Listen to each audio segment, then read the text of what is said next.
Prison Chronicles is proudly brought to you by the Ecom Brewing Company. Ecom Brewers is a locally owned craft brewery based in Hornsby, New South Wales.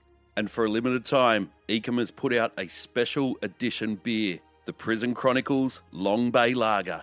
So support the podcast and a local Aussie brewer. Go to ecombrewing.com.au to order or visit the brewery on Fridays and Saturdays. ecombrewing.com.au. Beer you love, made by lovers of beer. In this episode of Prison Chronicles, for as long as there's been prisons, prisoners have tried to escape. Facing a long stint behind bars or desperate to see family, prisoners have plenty of time on their hands to plan a breakout. Sometimes successfully, sometimes not. Welcome to Prison Chronicles, the Escapes episode.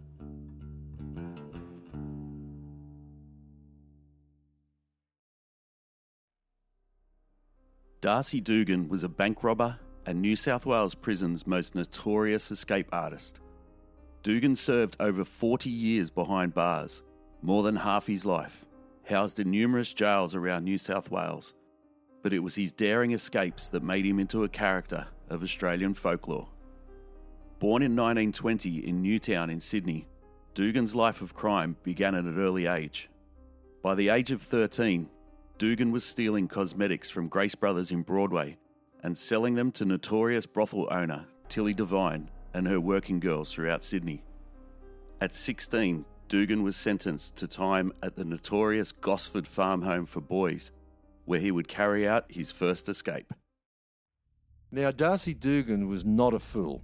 Never ever think he was a fool. He was a survivor in a cruel world. And a world that really, even today, has no sympathy for people born into poverty. The time that he spent at the Gosford Boys' Home, most people in Australia would never have survived it. There was rapes by the boys. There was rapes by the staff. The staff used to set inmate against inmate. There was no love, there was no care, there was no consideration. If an inmate escaped, they used to send the boys out to chase them, and when they got them, they would flog the living hell out of them, but the one who caught him would be rewarded. But the next day, the one who caught him who was rewarded would be also victim to a flogging.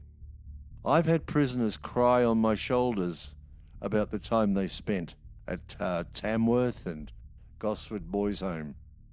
And I even know of several people who went there who should never have gone there, especially when I was a young man, or I was still at school, I think. One of the girls at the end of our street claimed that the boys had raped her. They'd never touched her, but they ended up at the Gosford Boys' Home, and they ended up angry, very fucking angry, and I don't blame them. Darcy Dugan had escaped from the boys' home and jumped a goods train bound for the New South Wales Northern Rivers. He was discovered when he asked the local off-duty policeman for money, who noticed that Dugan was wearing leather boots with his prison number branded onto them. After 3 weeks on the run, Dugan was escorted back to the Gosford Boys' Home, but his uncanny ability to escape from custody would continue. He boasted to authorities that no jail will ever hold me, and he was true to his word, escaping a further 6 times during his life of incarceration. In January 1946, at the age of 25, Dugan was being transported in the back of a panel van to Burwood Court on charges related to robbery. Unbeknownst to prison officers, Dugan had secreted a knife that he'd fashioned into a screwdriver and managed to unscrew the wire mesh inside the van, accessing a ventilation fan in the roof before making a run for it. Stop, or I'll shoot! He walked into the Captain Cook Hotel at Moore Park and mixed with the crowd as authorities began looking for him. 3 weeks later, he was found by police and returned to custody. But just 2 months later, in March 1946, Dugan would do it again. Dugan was being transported from Long Bay Jail to a police station in Darlinghurst with 30 other prisoners in the prison tram. Dugan had been able to again secrete a knife from the Long Bay prison kitchen, this time sharpening it to resemble a hacksaw blade. During transportation to Darlinghurst, a fellow inmate provided a distraction to the officers as Dugan and another inmate cut a 25 centimetre by 30 centimetre hole in the roof of the tram, making a break for it around the Sydney Cricket Ground precinct. The two were only on the run for 36 hours after a massive manhunt by New South Wales police found the pair in nearby parklands, dehydrated and starving. Dugan was again returned to jail, but his failed escapes were not going to stop him from trying again. 3 years later, serving a sentence for armed robbery, Dugan and fellow inmate William Mears were transported to Long Bay Jail. Within 25 minutes of arriving at the jail, Dugan had picked a lock, removed a section of the roof in the toilets, and both he and Mears scaled 2 walls and jumped on a tram back into the city. The pair were captured 10 days later, but it didn't stop them planning their next escape. In December 1949, Mears was due before court on an armed robbery conducted with Dugan. Dugan asked Mears to subpoena him as a witness in the matter. The two were transported to Central Court to give evidence. Whilst Mears was on the stand, Dugan began cutting the bars in the minimum security court cells. As court broke for lunch, both Mears and Dugan fled the courthouse. Their daring escape was only discovered when court was called back to session after the lunch break. The pair had scribbled on the walls, "Gone to Gowings," an advertising slogan for the Gowings department stores throughout Sydney. The pair were actually spotted by eyewitnesses in the Gowings store on George Street later that day. Dugan and Mears were recaptured and sentenced to death for their bank robbery. This sentence was commuted to life in 1950. After a review of his sentence, Dugan was released in 1967 from Bathurst Jail, but just 2 years later he would serve an 11-year sentence for another armed hold-up. When Darcy Dugan got off the truck, Darcy made the mistake of saying that all the executives at Maitland had the brains of vegetables or something like that. So he got rearrested, and lo and behold, he comes to Maitland. The truck backs up because Maitland was a bit different to all the other jails in the state because the bird cage is on the outside. So I get Dugan off, and when I walk into the gate with him, all the executives are there. And the next thing you know, whop. Hey Darcy, you just got hit by a carrot. Whop, you just got hit by a lettuce.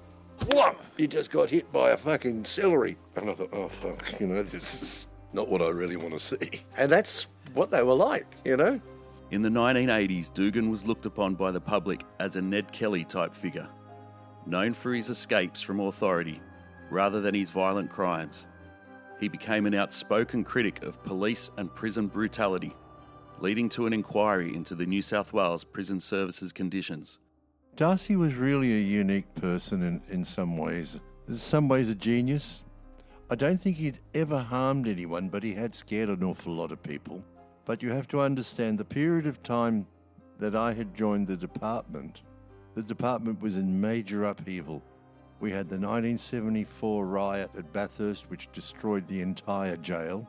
And the interesting thing about that was the fact that the officers thought they were doing the right thing by beating the living crap out of the Crims. But the Crims were actually screaming for change. And an odd thing about that time, we then had the 1975 riot at Maitland in November. That started the Royal Commission into prisons.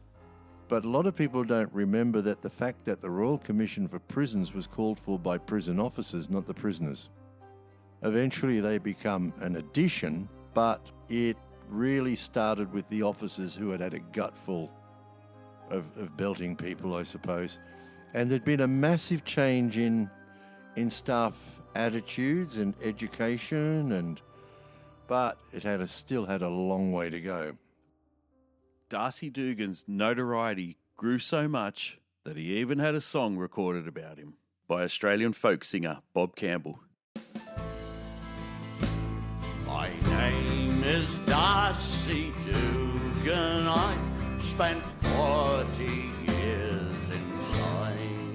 After spending more than half his life in prison, in 1991, Darcy Dugan died in a halfway house for men in Glebe at the age of 70.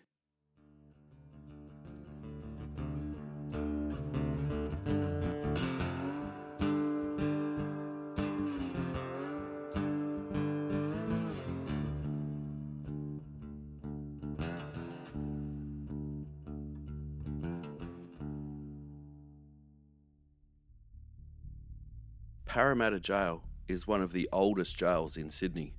The jail is built from sandstone using convict labour, and it was opened in 1842 to house habitual criminals and repeat offenders with long sentences who could be trained in the prison industries for productive work.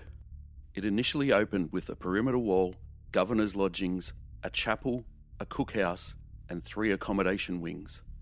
One wing housing 30 long-term inmates, 2 wing housing 30 cookhouse inmates, and 3 wing that housed 92 remand and reception inmates. It would later expand to include a blacksmith, a boot shop, a tailor shop, a printing workshop, a boiler house, and a linen service to keep inmates employed in a range of industries, and was used in the 1940s as a factory to make war supplies during World War II. A further 3 accommodation wings were built over the years using prison labour, expanding Parramatta Jail's capacity to around 600 inmates. In the 1970s, Parramatta Jail housed some of the worst inmates from around the state. After the intractable unit at Grafton Jail was shut down and Supermax prison Katingal was closed, Parramatta Jail became a dumping ground for the hardest criminals in New South Wales. Bank robber and notorious escape artist Darcy Dugan called Parramatta Jail home, as did underworld figure John Chow Hayes and James Jockey Smith, alongside double murderer Tony Lanigan. Born Anthony Gerard Sebastian Lanigan in 1947, Tony Lanigan had a long criminal history. By the time he was 22, Lanigan had already served time in juvenile detention when, during a bungled robbery, he killed Norman Gordon, hitting him over the head with a bottle. Lanigan was sentenced to 14 years in prison, but was released on parole just 8 years later. Lanigan was only free for 33 days when on March 20, 1977, he committed his second murder, shooting dead Narelle Grogan in another armed robbery. He was sentenced to a life term in prison. In 1978, Lanigan was serving his time in one of the oldest wings in Parramatta Jail, One Wing, in Cell 4 on the bottom landing. Knowing that he was facing the rest of his life in prison, he set in motion an incredible plan to tunnel out of Parramatta Jail and make his escape. For 12 months, Lanigan chipped away at the sandstone floor of his cell and tunnelled underneath One Wing for a destination some 30 metres away that he had determined would get him to freedom.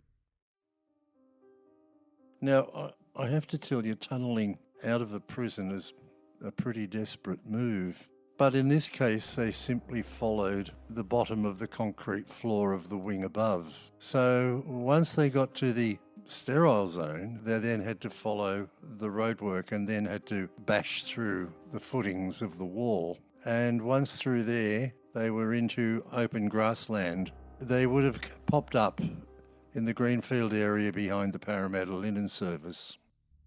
The entrance to the tunnel in his cell was cleverly hidden underneath the toilet and a strategically placed cupboard. Staff and inmates were unaware of Lanigan's project, and he was well underway to a daring escape until disaster struck, when halfway through his digging, Lanigan was shipped out to Long Bay Jail for a medical procedure. When Tony Lanigan attempted his escape via tunnelling out of Parramatta Prison, for some reason or other I ended up having to interview him, and what had happened, he'd been shanghaied back to Long Bay and then after a period of time was transferred back to Parramatta. The funny part about that was he requested if he could be put back in his original cell, which no one knew had a tunnel underneath it, and that Anthony had been digging it for over 18 months. When he was told he was going back to his original cell, he said it felt like Christmas. He said that night I went straight back to work.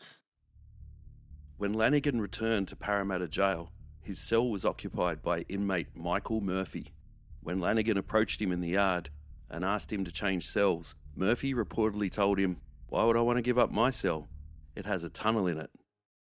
Now, Tony had a bit of a problem in that other inmates found out what he was up to. So he had no choice but to involve these people with his tunnelling efforts. Some of these people were the worst inmates you could imagine. Bill Mundy one of the deadliest inmates in the system. Purdy, another stirrer who would get riots going. Stephen Shipley, another deadly person. Leslie Wakefield, known as Whacker Wakefield. And finally, Michael Murphy. Now, to escape via a tunnel has to be done when the cells are open. And given the fact that there were several inmates involved in escaping with Tony, they needed keys to Tony's cell. So they made keys. In those days, we had what we used, the Jackson lock, which was a brass lock dating back to the 18th century. At the time, inmates were provided an aluminium and Bakelite handled mug which held exactly a pint of tea, as per the regulations. But it had a lip on it that was turned, and what inmates could do was break or cut a piece of this lip off and fashion the rest of the cup into keys. The inmates involved in the tunnelling would sneak out of the exercise yard and enter Lanigan's cell using their jail-made keys and take it in shifts to continue tunnelling throughout the day, progressing ever closer to freedom. The inmates would take shifts digging the tunnel, and eventually the tunnel, which went from one wing underneath the sterile zone through the wall and in another 2.5 metres, would have been open in the grassland behind the Parramatta Linen Service. After digging for 18 months and creating a 30-metre tunnel towards the perimeter wall of the jail, Lanigan and his accomplices were getting ready for their daring escape. The inmates were 1 day away from breaking through the perimeter wall to freedom when someone blew their cover. Inmate Michael Murphy phoned his mother from the prison phone in the exercise yard, telling her that he would be home tomorrow. Murphy's mother, not expecting her son to be released early from his sentence, was confused by this call and rang the jail, asking the jail superintendent what time she should attend the following day to collect her son. Prison authorities immediately searched one wing, finding the tunnel and foiling the escape. Once the plan was uncovered, an officer called Dave went down the tunnel and came to the conclusion that another 2.5 metres and these people would have been free. The escape attempt was one of the most sophisticated operations ever undertaken in an Australian prison. When officers examined the tunnel, they found a full electrical system with extension cords, lights and fans along the entire length of the tunnel. The tunnel itself was very, very neat and square. As I've said, it followed the concrete roofing, so there was no great drama about a collapse from the roof. Perhaps from the walls, yes, but that had been fairly well shored up. There was timber shoring, there was a fan in there. The one thing I've never ever been able to get an answer to was, what did they do with all the soil? There was a question that was never ever answered. In the aftermath of the foiled escape, the inmates involved were frantically trying to figure out who had alerted prison authorities to their plan. Bill Mundy blamed Stephen Shipley for the leak and murdered Shipley in Parramatta Jail 3 years later. Michael Murphy was rewarded for cooperating with prison authorities. He was granted a lower classification and later escaped from Silverwater Jail's minimum security in 1985. The following year, he would take part in the brutal rape and murder of Anita Cobby and spend the rest of his life in jail. In 1995, Tony Lanigan also escaped from minimum security at the Long Bay Nursery. He has never been seen again.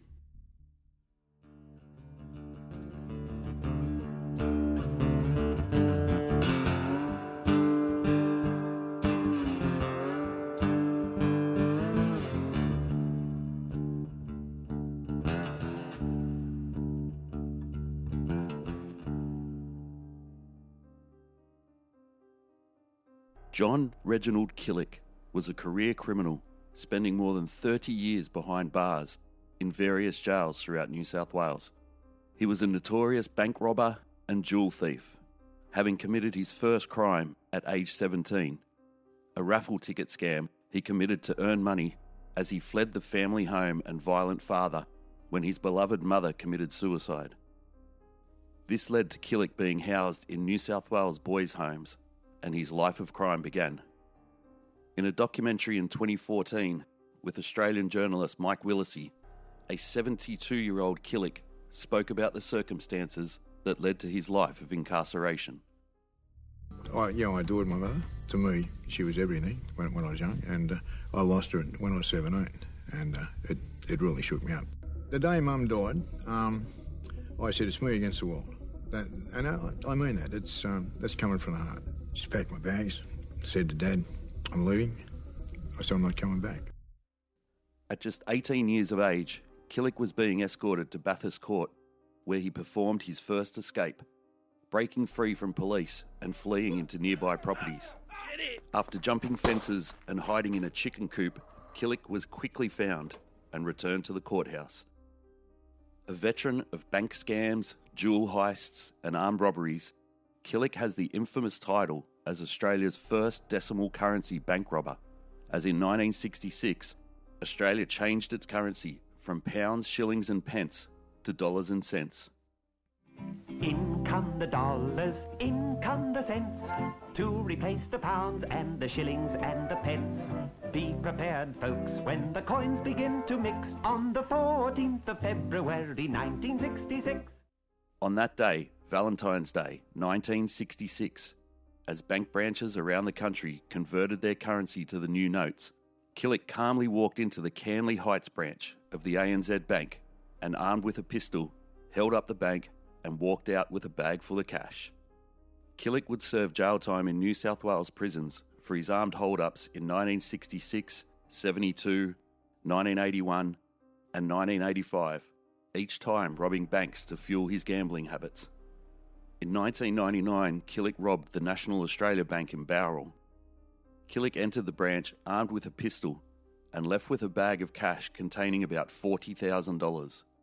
But the quick-thinking bank teller had also placed a dummy roll of cash into the bag, and as Killick made his getaway on foot, the roll of cash exploded, spraying red dye across all the other notes, rendering them useless, and releasing a huge plume of red smoke. A nearby off-duty police officer, using the ATM at the time, gave chase, and Killick fired 3 shots at the unarmed officer as he attempted to flee.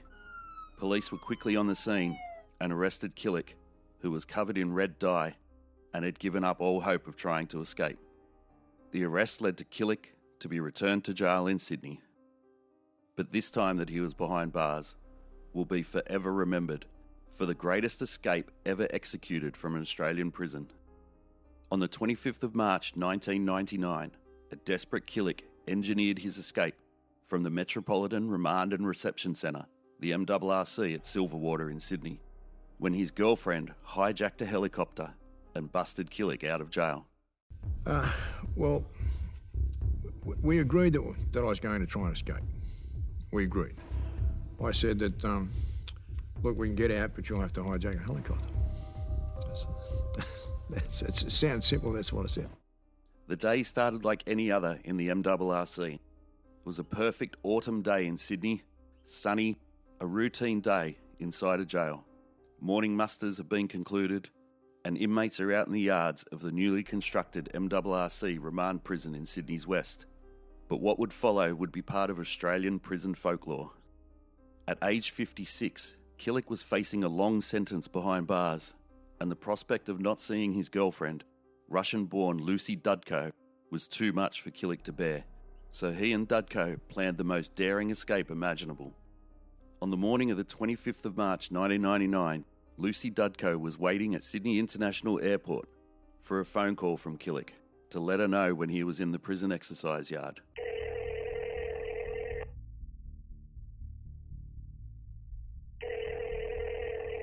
You are about to receive a phone call from an inmate at MRRC prison.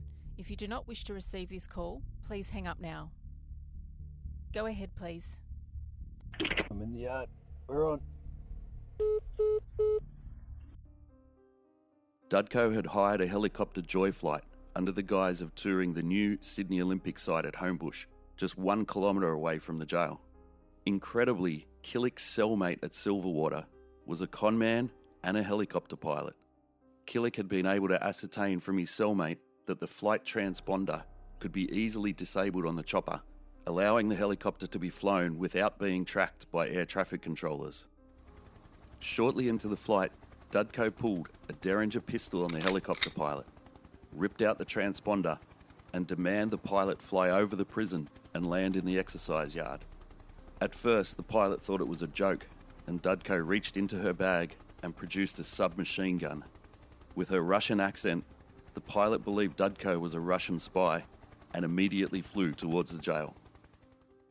The helicopter landed perfectly on the oval of the MRRC prison yard, and amidst the chaos, John Killick emerged from under a tree and ran towards his attempt to freedom. Senior Correctional Officer Sandy Lesko was on the ground when it happened. I was standing at the back of the yard and the inmates came up and told me that there was a helicopter hovering over the oval. Well, I didn't believe them. So what happened was we walked out here to the yard, and at the time this security fence wasn't here, neither was that one. So me and about 180 inmates actually walked out here, and I walked straight up to the back fence through there, and as they said, there was a helicopter just hovering over the top of the oval. And at the time, there was the whole of G Block inmates were out there on the oval. There was about 250 inmates out there at the time. So in utter amazement, me and all these inmates are just looking through the fence, seeing what was going on. And we're just watching, and I kept looking up to the tower to see what was going on and the reaction. I'm listening to the radio, see what was actually going on, thinking it was a false landing and the helicopter was looking for somewhere to actually land for an emergency. So we're at the back fence, and all of a sudden I'm watching all these inmates run over to the helicopter, start looking in, then all of a sudden they all put their hands up and start moving back. Some old guy from under the main tree on the oval starts running really low and gets on the helicopter. Then all of a sudden the helicopter just lifts off. Then I look up to the tower and see what's going to happen, and they actually drew the revolver. Then they put it back down thinking, what should we do? Because at the time there was no regulations as to what you can and you can't do in regards to shooting at an aircraft. Next minute the helicopter just took off like nothing even happened. It was the most bizarre thing I'd ever seen in my life. The prison officers in the jail towers were confronted by a scenario that they never thought they would be part of. Under prison regulations, it states, a correctional officer may discharge a firearm if the officer believes on reasonable grounds that it is necessary to do so in order to prevent the escape of an inmate or to prevent an unlawful attempt to enter a correctional facility. Faced with a helicopter landing in the yard to fly an inmate to freedom, the officers reacted as they'd been trained to and opened fire on the helicopter.